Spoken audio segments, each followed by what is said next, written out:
إن الحمد لله نحمده ونستعينه ونستغفره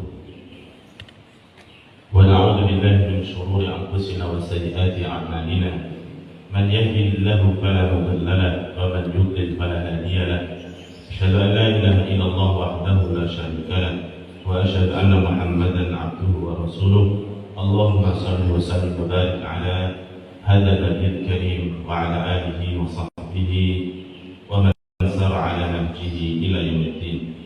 أما بعد فقال الله تعالى في القرآن الكريم أعوذ بالله من الشيطان الرجيم بسم الله الرحمن الرحيم يرفع الله الذين آمنوا منكم والذين أوتوا العلم درجات وقال رسول الله صلى الله عليه وسلم man yuridillahu bihi khairan yufaqihu fiddin. Hadirin jamaah salat subuh Masjid Istiqamah yang dirahmati Allah Subhanahu wa taala. Segala puja dan syukur senantiasa kita panjatkan kepada Allah atas karunia dan limpahan rahmat serta nikmat-Nya. Pada pagi hari ini kita masih dalam keadaan sehat walafiat, bisa menjalankan salat subuh secara berjamaah agar amal ibadah kita diterima oleh Allah Subhanahu wa taala. Salawat serta salam semoga senantiasa tercurah kepada junjungan kita Nabi besar Muhammad sallallahu alaihi wasallam. Insyaallah kita akan melanjutkan kajian kitab Fiqh Sunnah karangan Said Sabiq. Kita sampai pada pembahasan makruhatus shalah atau perkara-perkara yang makruh di dalam salat atau hal-hal yang dimakruhkan di dalam salat. Pada pertemuan sebelumnya kita membahas beberapa hal, yaitu perkara yang mubah.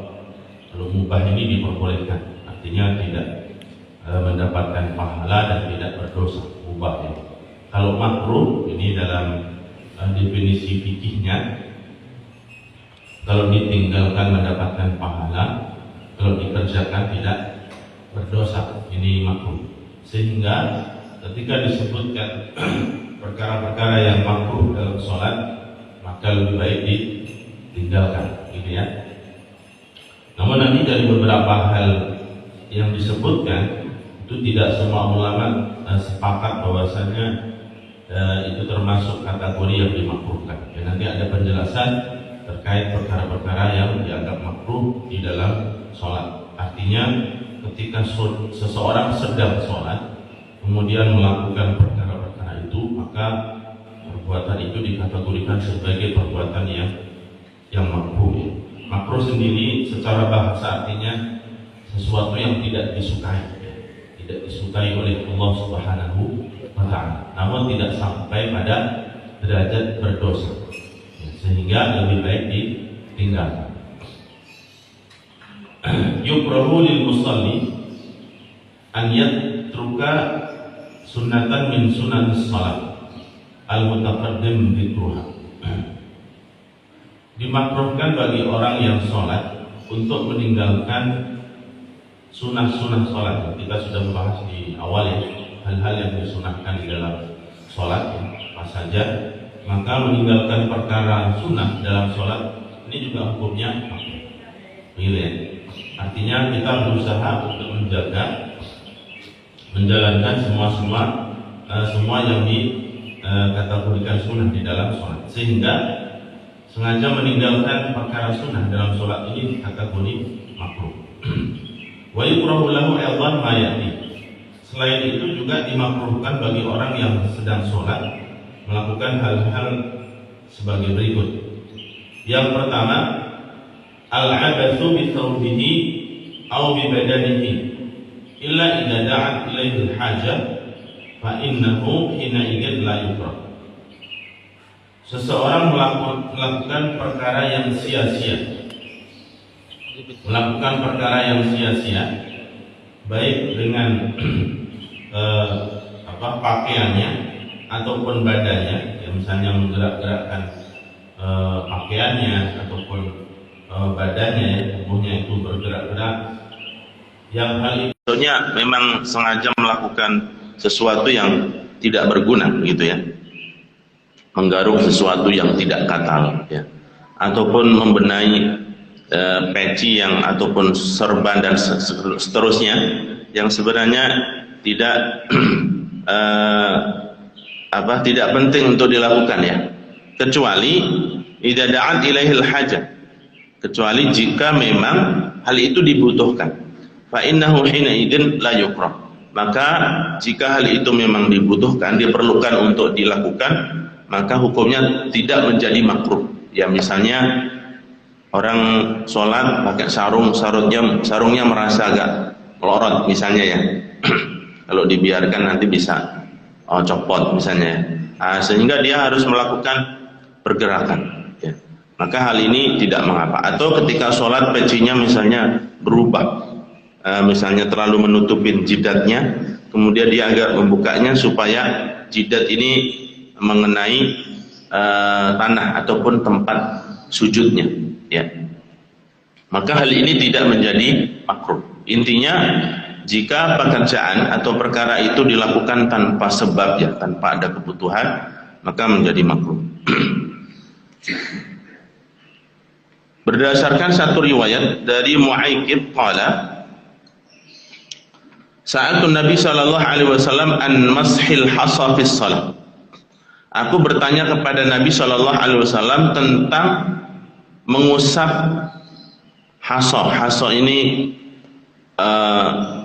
tanah lembut ya, ataupun debu ya.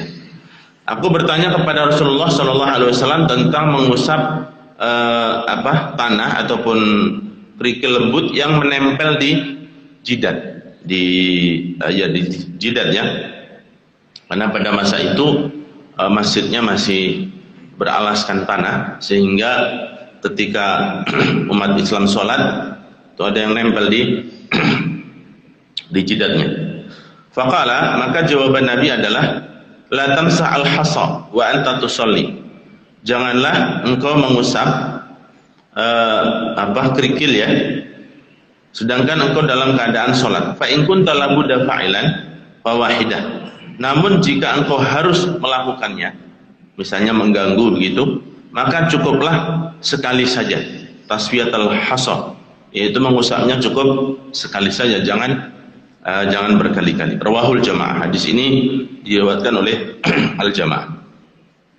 Dan juga hadis bersumber dari Abu Dzar.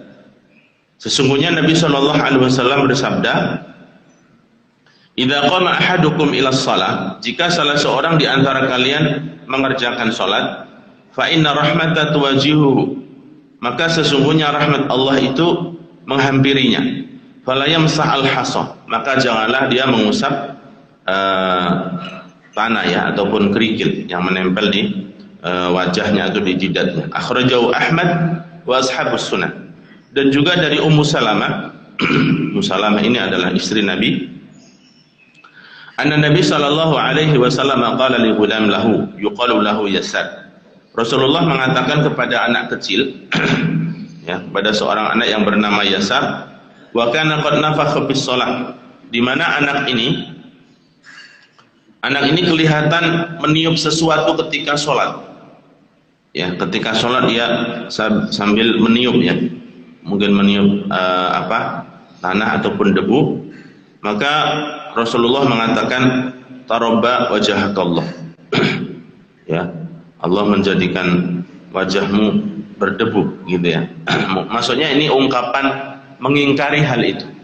Ya, mengingkari hal-hal yang dilakukan ketika sholat ya, karena hal ini menunjukkan bahwasanya hendaknya seseorang ketika sholat itu benar-benar diusahakan untuk khusyuk, termasuk yang mendorong seseorang untuk bisa berbuat khusyuk itu tenang dalam sholatnya, termasuk menjaga gerakan-gerakan yang tidak perlu ketika sholat ya. Kan ada tuh kalau kita menyaksikan video orang sholat itu ada saja ya yang sholat ya. Mungkin bahkan di Masjidil Haram itu kalau kita menyaksikan video orang sholat itu ada yang sibuk benerin simak ya. Simak itu kayak kerudung, tapi yang laki-laki itu, yang merah itu ya. Dikit-dikit dibenerin ya, dikit. Padahal tidak ada sesuatu yang perlu dilakukan ya. Atau misalnya sholat sambil menyingsingkan lengannya ya. Intinya hadirin sekalian, melakukan hal-hal yang tidak perlu ya, ini dimakruhkan di dalam sholat. Kemudian yang kedua, termasuk hal yang perkara yang makruh ya yang dilakukan ketika sholat adalah at-takhassur fi sholat. Apa itu takhassur? Dari Abu Hurairah radhiyallahu anhu berkata, "Naha Rasulullah sallallahu alaihi wasallam 'anil ikhtisar fi shalah." Rasulullah melarang seseorang untuk melakukan ikhtisar di dalam salat. Yakni waqala yakni yadha yadahu ala khasiratihi, yaitu meletakkan salat di apa namanya ini? Di lambungnya ya, ketika salat itu meletakkan di lambungnya begitu ya.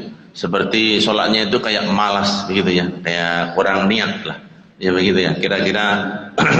Karena sholat ini perlu apa, perlu sungguh-sungguh ya, perlu kesungguhan ya. Di samping ini khasirah ini lambung ini ya, ada yang mengatakan khasirah ini adalah pangkal di antara tulang yang ada di ini bawah ini ya, pinggul ini ya. Karena dalam beberapa hadis ya, Rasulullah SAW ketika melakukan sholat ini mensedekapkan tangannya ya di dadanya. Namun beberapa ulama memang menjelaskan makna di dada ini, apakah di atas dada ini dada, apakah di atasnya seperti ini ya. Maka ada sebagian orang kalau sholat begini karena di atas dadanya, atau maksudnya di atas ini adalah di depan dada begitu ya. Ini dalam beberapa mazhab memang berbeda pandangan ya. Kalau dalam mazhab Abu Hanifah itu sama dengan mazhab Imam Ahmad bin Hanbal ya, dalam satu riwayatnya, yaitu meletakkan tangannya ini di bawah ya, di bawah itu di perut ya, di perut, sehingga kalau sholat begini, kalau saya contohkan ini maka di Arab Saudi ya, banyak para masyayikh ataupun imam-imam itu kalau diperhatikan sholat ya, karena dalam salah satu mazhab Imam Ahmad itu sholatnya sendekapnya adalah ya Allahu Akbar ini. Kalau Imam Syafi'i itu antara dada dan perut gini ya, di tengah. Kalau Imam Malik itu dalam riwayat dilepas ya, Allahu Akbar dilepas. Kalau menyaksikan sholatnya orang-orang Maroko, Aljazair ya, bagian dilepas. Jadi tidak semua yang dilepas ini termasuk yang mazhab kelompok lain itu Syiah ya. Syiah ini sholatnya memang dilepas, tidak sendekap. Ya. Nah, ini yang dimakruhkan adalah meletakkan di lambung ya. Nah, Rasulullah sallallahu alaihi wasallam anil ikhtisar fi as-shalah. Ya, mungkin sebagian ya orang-orang sholat kalau kita saksikan ada yang sholatnya itu meletakkan apa? Tangannya itu di samping begini ya, di dada bagian kiri. Katanya alasannya entah memegang jantungnya supaya khusyuk dalam sholat ya. Namun dalam beberapa alasan ya, dalam beberapa riwayat disebutkan Rasulullah ketika sholatnya dalam keadaan perang kan memang memegang begini karena sebagai persiapan memegang senjata begitu ya. Jadi bukan kemudian menjadi sebuah kebiasaan kalau sholat tangannya menyamping di kiri begitu, bukan ya. Sebagaimana Rasulullah ketika sholat pernah menggendong Hasan dan Husain, tapi bukan kemudian disunahkan atau dianjurkan ketika sholat untuk menggendong bayi, sengaja berangkat ke masjid menggendong bayi dan sholat, bukan begitu ya.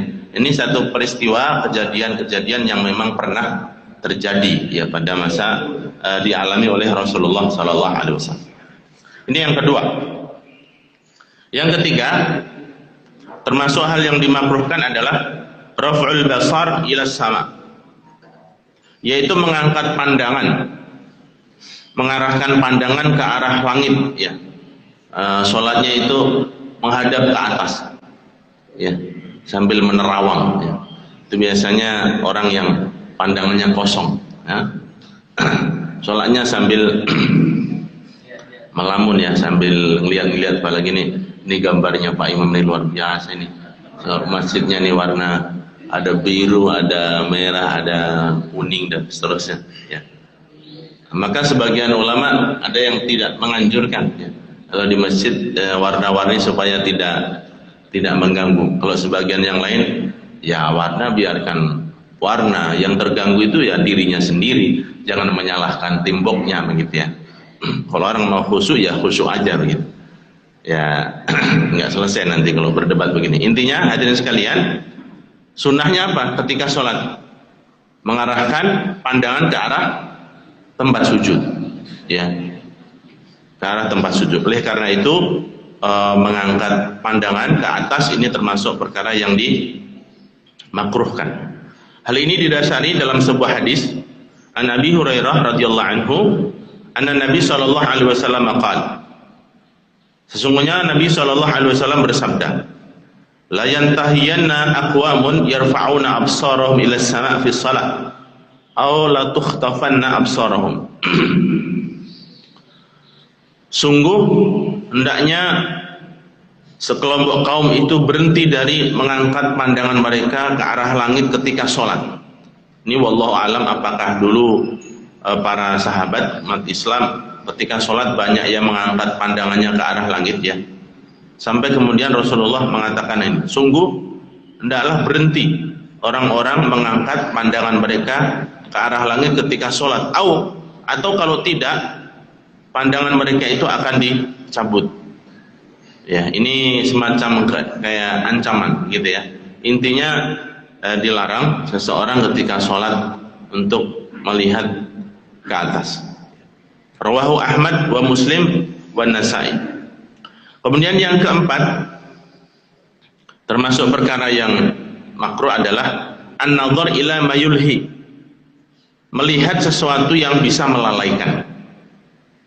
Ya, oleh karena itu dianjurkan ketika orang sholat ini berpakaiannya tidak aneh-aneh ya, tidak aneh, polos ya, misalnya satu warna ya boleh, orang sholat pakai batik apa boleh ya, tidak masalah. Cuman atau kalau gambar ya atau tulisan-tulisan yang aneh, misalnya kan ada kaos-kaos apa itu, kaos joger, kaos yang Bali itu apa itu ya, dagadu apa dulu, dagadu ya yang tulisannya macam-macam itu, jauh di mata dekat tak culek apa gitu ya, yang banyak itu kan membuat orang, apalagi misalnya dia di barisan kedua, di barisan pertama ada tulisan di punggungnya macam-macam begitu ya, ada orang pakai kaos tulisannya orang ini dalam pengawasan istrinya karena suka pergi kemana-mana misalnya ya.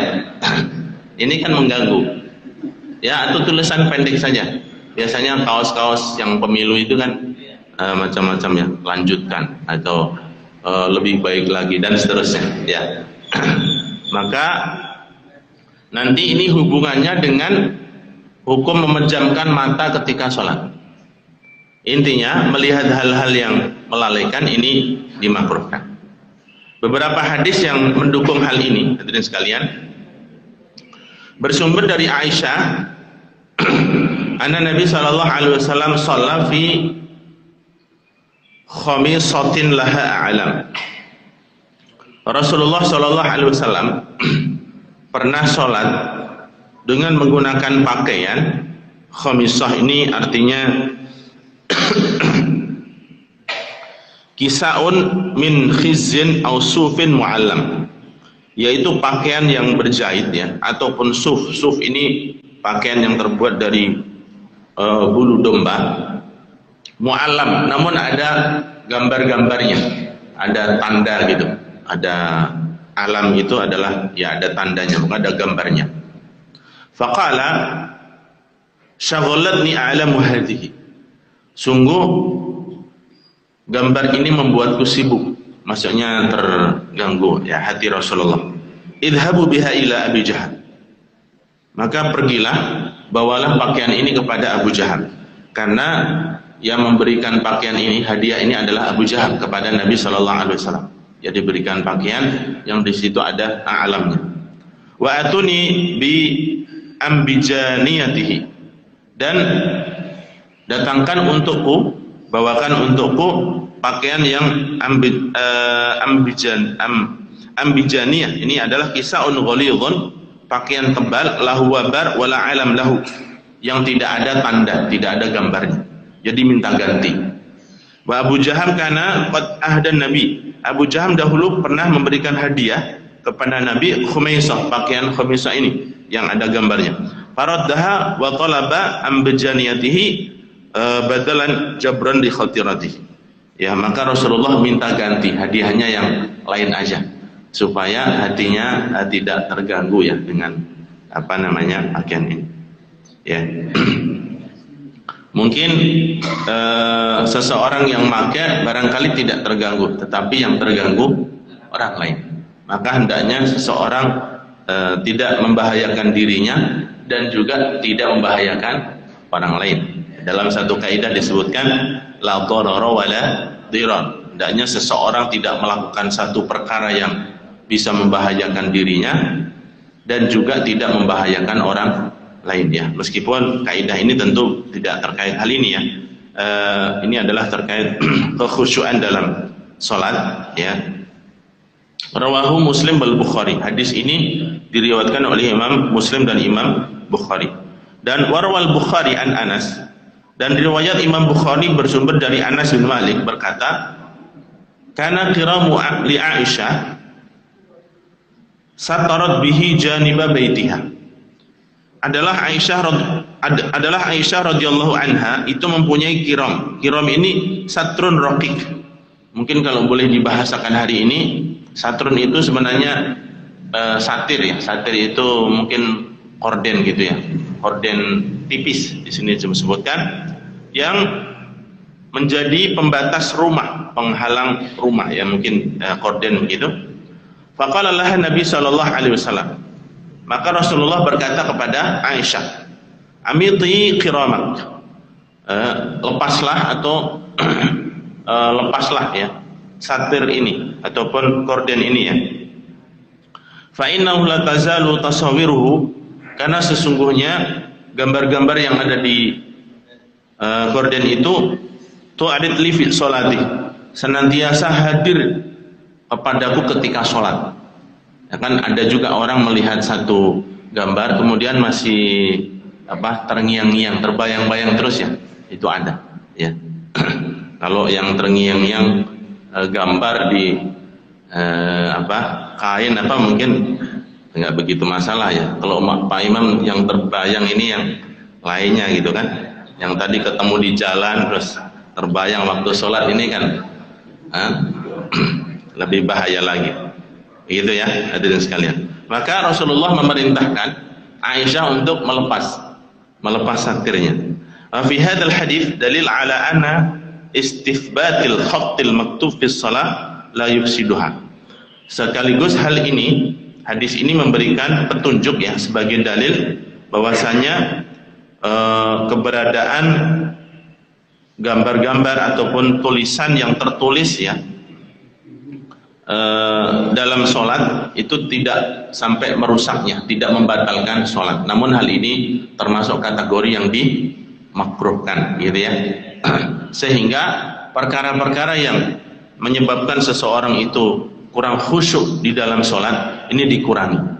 Ya, apa saja, termasuk yang kita pakai ya, mau peci, mau sorban ya. Mungkin ini ada bunga-bunganya begini, bisa saja mengganggu orang sholat di belakangnya, maka dijadikan sajadah saja ya. Dan pernah dalam riwayat lain Aisyah ini punya korden yang di situ ada gambar-gambar ya burung, maka Rasulullah memerintahkan untuk dijadikan keset ya ataupun bantal dalam satu riwayat ya. Intinya hadirin sekalian supaya tidak terganggu ya, ini bisa kita pahami apa saja, boleh saja peci ya, peci kemudian diukir dengan ukiran yang macam-macam gitu ya, sehingga orang yang sholat di sampingnya cakep amat ini peci ini, belinya di mana ya, kira-kira harganya berapa, jadi kemana-mana mikirnya itu ya hadirin sekalian, sehingga hal-hal seperti itu dihindarkan. Sekali lagi ini adalah masuk kategori yang dimakruhkan gitu ya. Yang kelima tentang taghmidul ainain, memejamkan mata. Seseorang ketika sholat dan memejamkan mata, ini bagaimana hukumnya? Karihahul ba'd, sebagian ulama menghukuminya sebagai makruh. Wa jawazahul ba'd, namun sebagian yang lain menganggap jawaz, mubah, boleh. Bila karohah, tanpa ada makruh, ya, tidak dihukum makruh tapi boleh. Ada perbedaan di kalangan ulama. Wal haditsul marwi fil karahah lam yasih. Ini sebagian ulama mengatakan hadis-hadis yang menjelaskan tentang makruhnya memejamkan mata di saat sholat, ini hadisnya dianggap kurang, tidak sahih. Ibnu Qayyim mengatakan wasawabu an yuqal, yang betul adalah dikatakan in kana taftihul ain la yukhillu bil khusyu' fa huwa afdal. Jika dengan membuka kedua mata, maksudnya melek gitu ya, membuka kedua mata itu tidak mengurangi atau tidak mencederai kekhusyuan di dalam sholat, maka itu lebih utama. Karena aslinya manusia itu adalah melek gitu ya, bukan merem. Wa in kana yahulu bainahu wa bainal khusyu' lima fi qiblatihi min zakhrafah wa tazwiq aw ghairuhu mimma yushawihu alaihi qablahu fa hunaka la yukrah at-taghmid qat'an. Namun jika antara tempat dia sholat dan di hadapannya dengan kiblatnya itu ada sesuatu yang zukhrufah, ini ukir-ukiran, tazwiq, sesuatu yang bisa mengganggu, atau yang lainnya yang bisa mengganggu ketika dia menghadap atau melihatnya ke arah kiblat, maka dengan memejamkan kedua mata ini tidak makruh sama sekali. Ya, makanya tadi hubungannya, misalnya pas dia sholat, dia di barisan kedua, di hadapannya ada kaos ataupun ada baju yang mengganggu tulisannya dan seterusnya, kemudian dia sholatnya lebih baik pejam saja, maka dalam hal ini tidak makruh sama sekali. Ya. Namun yang mengganggu sekali ini kalau di depan sholat, orang di depannya ini pakai kaos pendek, ketika sujud ataupun ketika duduk terangkat. Nah, ini yang mengganggu ya, dan sekalian. Nah ini tentu nanti terkait dengan aurat ya. Kalau sampai menyingkap auratnya, ya, aurat laki-laki ini ketika sholat kan baina surah wa rubbah ya, antara pusar dan lutut. Ya, ini kadang orang sholat nih sampai terangkat dan mohon maaf kelihatan pantatnya ya, dan mohon maaf mungkin belahan pantatnya itu kelihatan. Nah, ini menyingkap aurat, ini bisa batal sholatnya ya, kecuali kalau tersingkapnya ini tidak sengaja.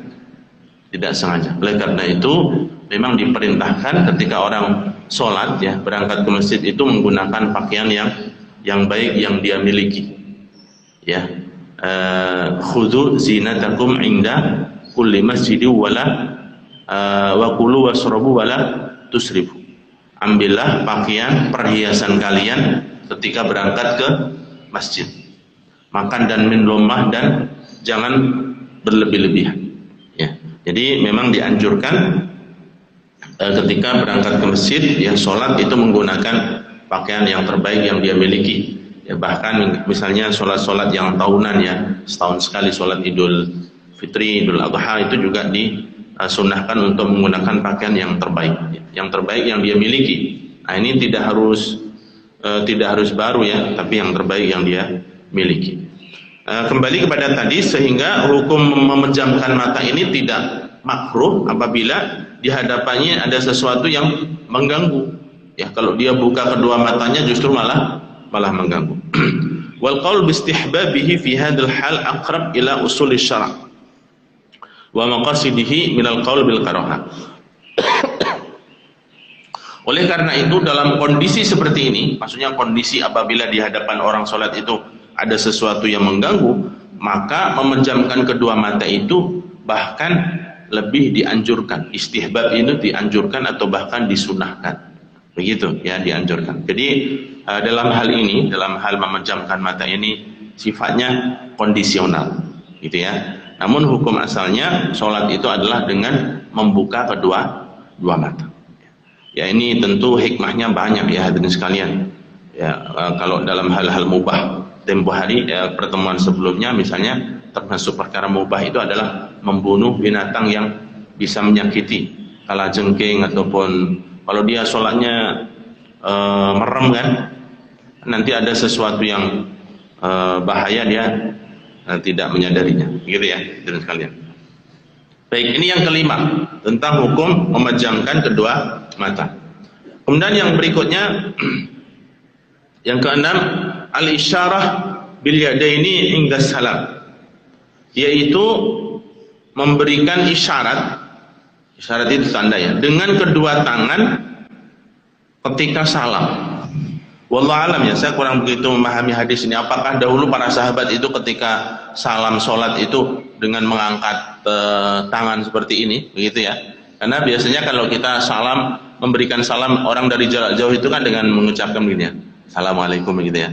Dan ini termasuk perkara yang dimubahkan ketika kita sholat, kemudian ada orang masuk masjid dan mengucapkan salam, maka kita boleh memberikan tanda seperti ini sebagai bentuk isyarat jawaban atas salam yang disampaikan oleh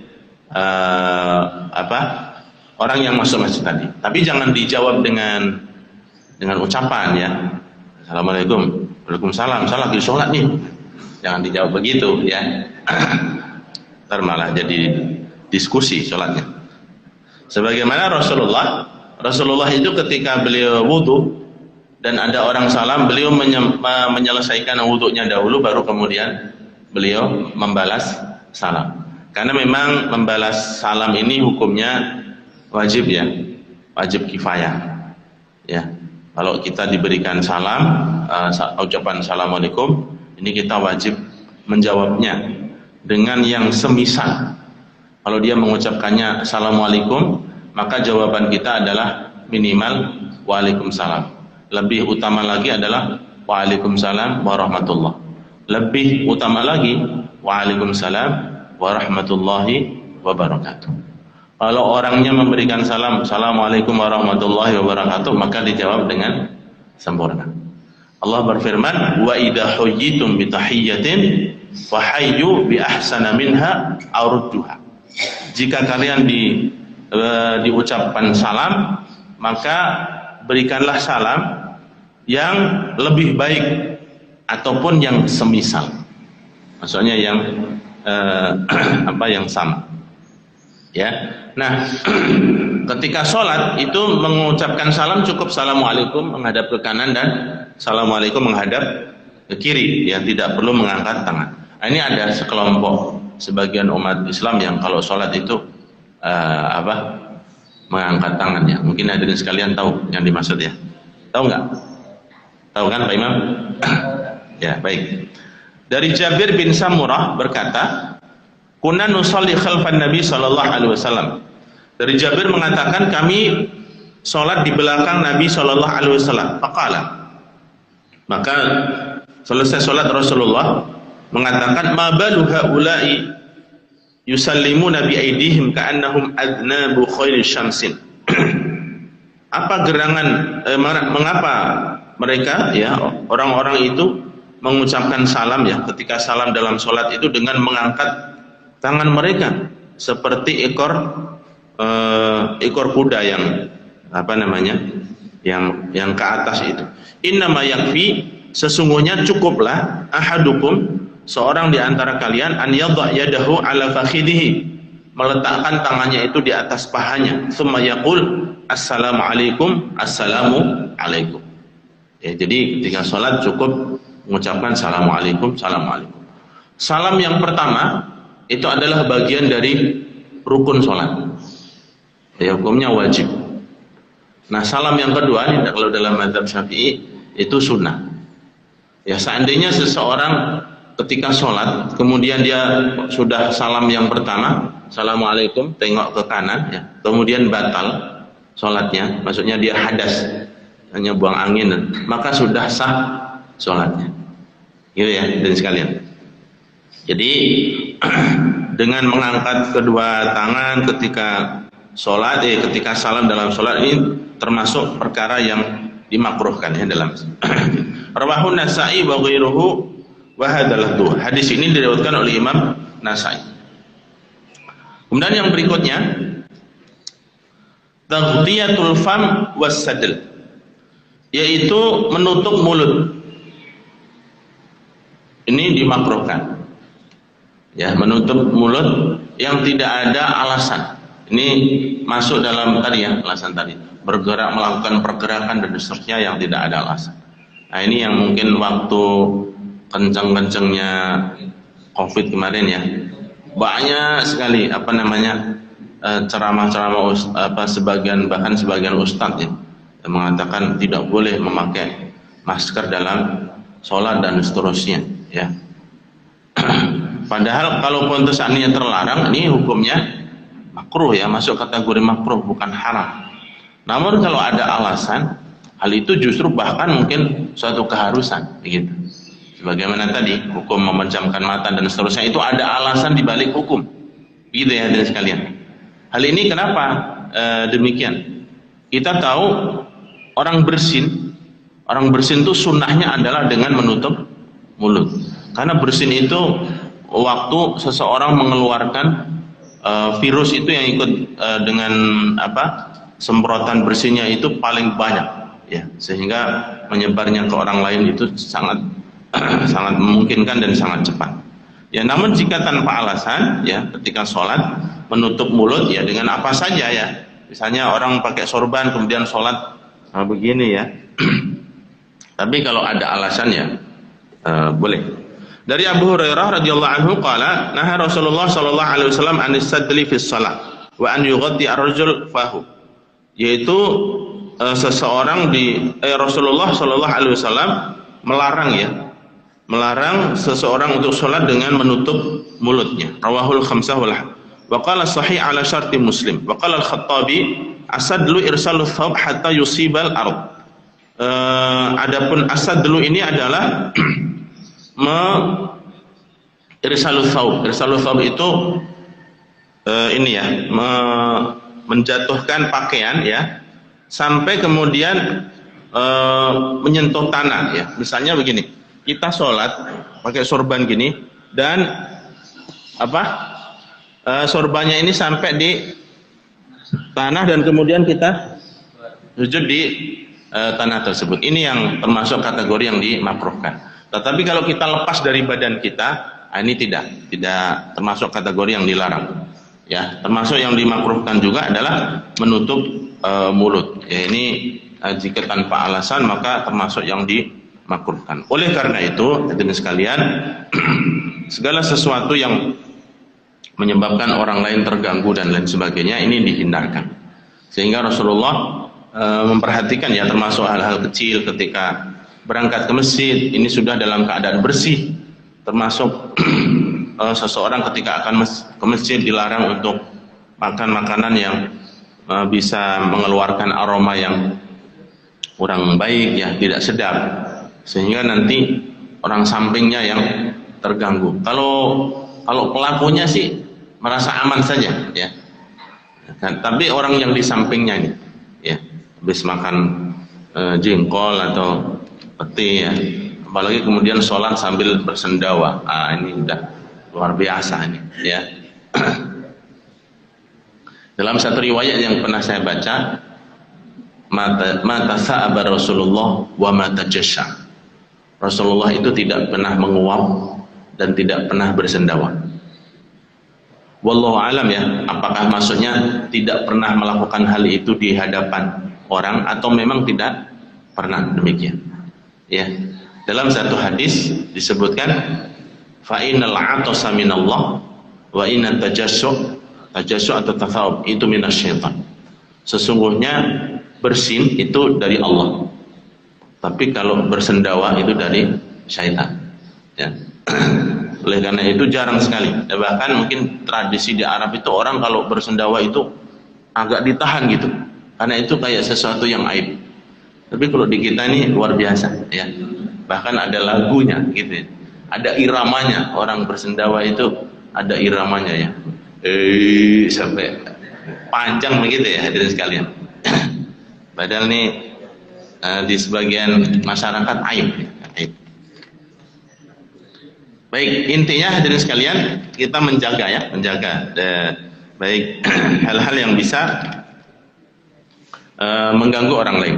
Yang berikutnya yang ke-8, termasuk yang perkara yang dimakruhkan hadirin sekalian adalah as-sholatu bihadratit ta'am, yaitu sholat dalam keadaan makanan sudah dihidangkan. Maksudnya seperti apa?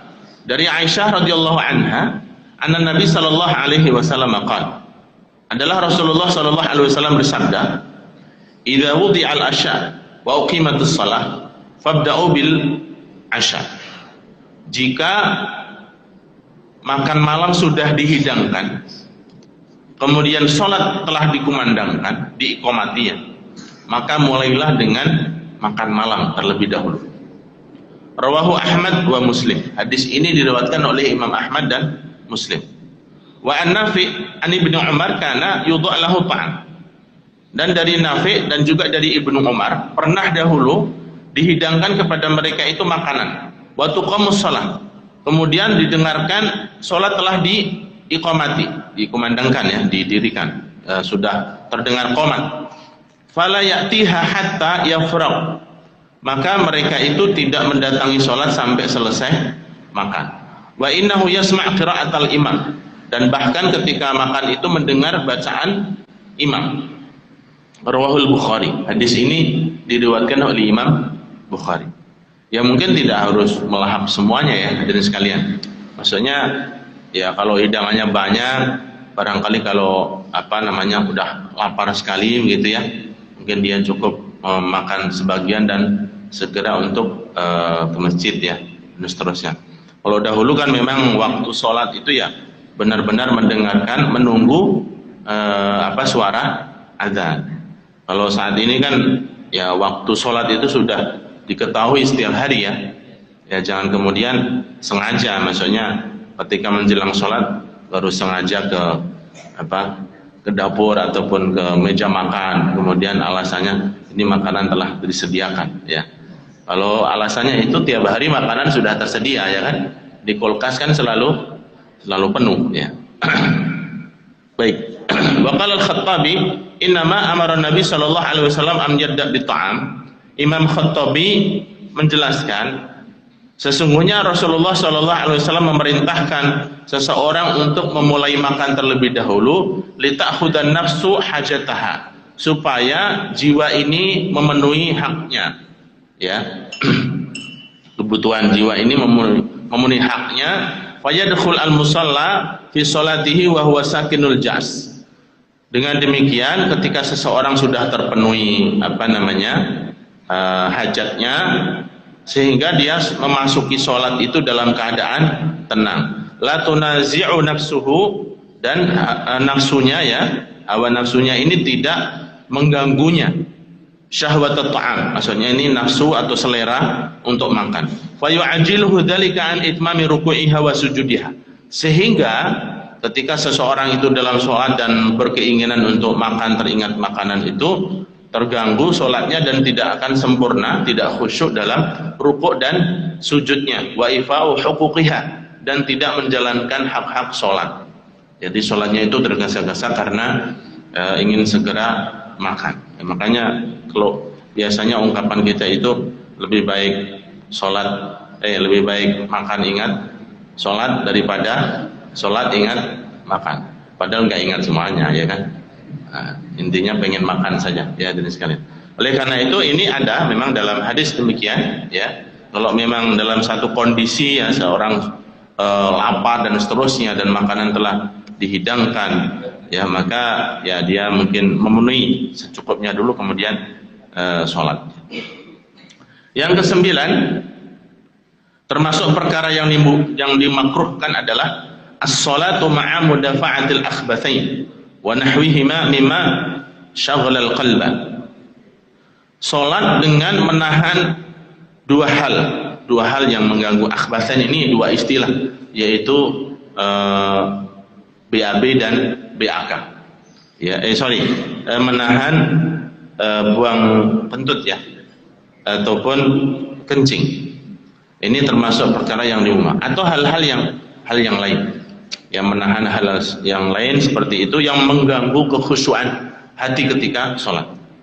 Sebagaimana diriwayatkan oleh Imam Ahmad, Abu Dawud dan Tirmidzi, dan hadis ini dihasankan oleh Imam Tirmidzi dari Thauban, anna Nabi sallallahu alaihi wasallam qala, Rasulullah bersabda, "Thalathun la tahillu li ahadin an yaf'alahun."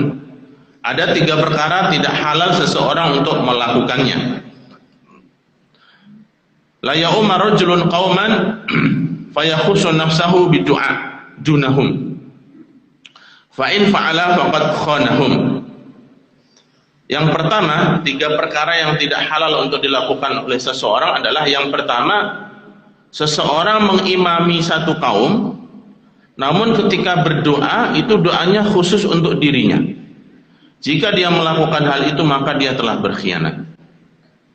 Ya, misalnya dalam satu majelis atau dalam doa bersama, dia berdoanya itu kata gantinya itu kata ganti dirinya. Ya, misalnya kalau kunut ya, kunut ketika berjamaah, ya doanya untuk bersama gitu, ya. Allahumma hdina fiman hadait wa afina fiman afait. Kalau dia doanya Allahumma hdini fiman hadait, ya Allah berikanlah petunjuk kepadaku. Orang lain suruh amin amin tapi maksud doanya untuk dirinya. Nah, ini mengkhianati dalam doa, ya. Oleh karena itu, nah ini tentu yang paham makna doa, ya kan, yang paham kalau doanya berbahasa Arab dia amin saja tapi tidak tahu maksud doanya. Oleh karena itu minimal hadirin sekalian, zikir-zikir dan doa yang biasa kita baca ini kita memahami artinya lah, gitu ya hadirin sekalian. Jangan sampai kita zikir doa ini nggak tahu apa yang kita maksudnya. Ya boleh saja alasan seseorang, ya kan Allah Maha tahu. Allah Maha tahu apa yang kita ucapkan. Ya maksudnya kita pun juga tahu apa yang kita ucapkan, gitu ya hadirin sekalian. Jadi ini dilarang. Yang kedua, wala yangdur fi qa'ri baitin qabla an yasta'din. Seseorang dilarang untuk mengintip rumah orang ya sampai diberikan izin. Ini wallah alam. Dulu mungkin rumah-rumah itu terbuka ya. Tidak ada pintu, hanya mungkin satir, korden begitu ya. Sehingga ketika orang akan bertamu ke rumah itu, dianjurkannya jangan langsung menghadap di depan pintu, tapi di arah di sebelah kanan atau kiri begitu ya. Kenapa? Karena dikhawatirkan mungkin penghuni rumahnya ini dalam keadaan tidak siap. Ya mungkin apakah sedang berpakaian yang barangkali kurang patut untuk dilihat oleh orang luar dan seterusnya. Maka ini anjurannya ketika bertamu rumah orang untuk minta izin ya, mengetok dahulu ya, assalamualaikum dahulu, dan tidak berada di hadapan pintunya ya. Fa in fa'ala faqad dakhala. Ya, maka jika dia melakukan hal itu seolah-olah dia telah dianggap masuk rumah orang. Ya, makanya ada undang-undang itu sudah diresmikan loh, yang dilarang untuk masuk perkarangan orang. Ya, nah, ini sebenarnya secara isyarat juga hadis-hadis itu sudah memberikan adab-adab ya ketika bertamu ya ke rumah orang lain. Yang ketiga, wala yusalli wa huwa hakin hatta yatakhaffaf. Dan janganlah seseorang sholat sedangkan dia dalam keadaan menahan. Ya, ini hakin ini menahan ya. Yang saya pahami hakin itu adalah menahan. Ai habisun lil baul, yaitu menahan kencing. Ini termasuk perkara yang makruh. Oleh karena itu hendaknya ketika seseorang akan sholat itu sudah bersih semuanya. Ya, udah kencing dan seterusnya. Dan secara medis juga ini tentu baik ya hadirin sekalian, seseorang yang suka menahan kencing ini bisa bisa terkena gangguan ginjal atau postrat begitu ya, dan seterusnya ya. Intinya hal-hal ini secara ubudiyah juga tidak diperkenankan seseorang ketika sholat dalam keadaan menahan kencing atau menahan kentut dan seterusnya atau yang serupa dengan itu. Ini perkara yang dimakruhkan ya, tidak bagus ya, sholat mukanya merah padam karena menahan kencing ya. Nah, ini kurang bagus, dimakruhkan. Yang ke-10, as-shalatu 'inda mughalabatin naum. Sholat dalam keadaan menahan kantuk. ya masih ngantuk sekali, ya ini dimakruhkan. Ya ini mungkin khususnya sholat sunnah qiyamul lail ya. Kalau seseorang dalam keadaan mungkin ngantuk banget, ini sebaiknya diselesaikan dulu tidurnya. Alasannya apa? Bersumber dari Aisyah radhiyallahu anha, anna Nabi sallallahu alaihi wasallam qala, Rasulullah bersabda, "Idza na'isa ahadukum falyarqud hatta yadhhab anhu an-naum." Jika salah seorang di antara kalian itu ngantuk, maka tidurlah sampai selesai atau sampai pergi tidurnya ya, maksudnya rasa kantuknya itu sudah selesai. Fa innahu idza shalla wa huwa na'is. Karena kalau seandainya dia sholat sementara dalam keadaan ngantuk, la'allahu yadhhabu yastaghfir fayasubun nafsahu. Maka boleh jadi dia itu sholat pengennya berdoa mohon ampun, tetapi malah mencela dirinya sendiri. Ya, pengennya membaca astaghfirullahaladzim, tetapi yang dibaca bukan istighfar, begitu ya. Misalnya a'udzubillahi minasyaitonirrajim, atau ya doa-doa yang justru tidak baik untuk dirinya. Ya, ini mungkin kalau boleh kita analogikan, dulu turunnya surat, salah satu surat dalam surat Al-Baqarah ya ayyuhalladzina amanu la taqrabus sholata wa antum sukara hatta ta'lamu ma taqulun. Janganlah, wahai orang-orang yang beriman, janganlah kalian sholat dalam keadaan mabuk sehingga kalian tidak mengetahui apa yang kalian ucapkan. Ya, dulu pengharaman khamr ini bertahap. Ya, khamr, minuman keras ini pada masa Rasulullah pengharamannya tidak langsung, tetapi bertahap. Pertama kali yas'alunaka 'anil khamr qul fihima ithmun kabirun wa manafi'u linnas. Mereka bertanya kepadamu wahai Muhammad tentang khamr. Katakanlah di dalam khamr itu ada dosa besar dan ada manfaatnya bagi manusia. Namun kejelekannya lebih banyak. Jadi memang dijelaskan ada manfaatnya, tetapi keburukannya lebih banyak. Kemudian setelah itu dijelaskan lagi ya, khamr ini masih boleh diminum, namun dibatasi. Jangan ketika mendekati waktu-waktu sholat, karena kalau sholat dalam keadaan tidak sadar, sehingga ada satu riwayat yang menyebutkan ada orang sholat dalam keadaan mabuk membaca qul ya ayyuhal kafirun, katakanlah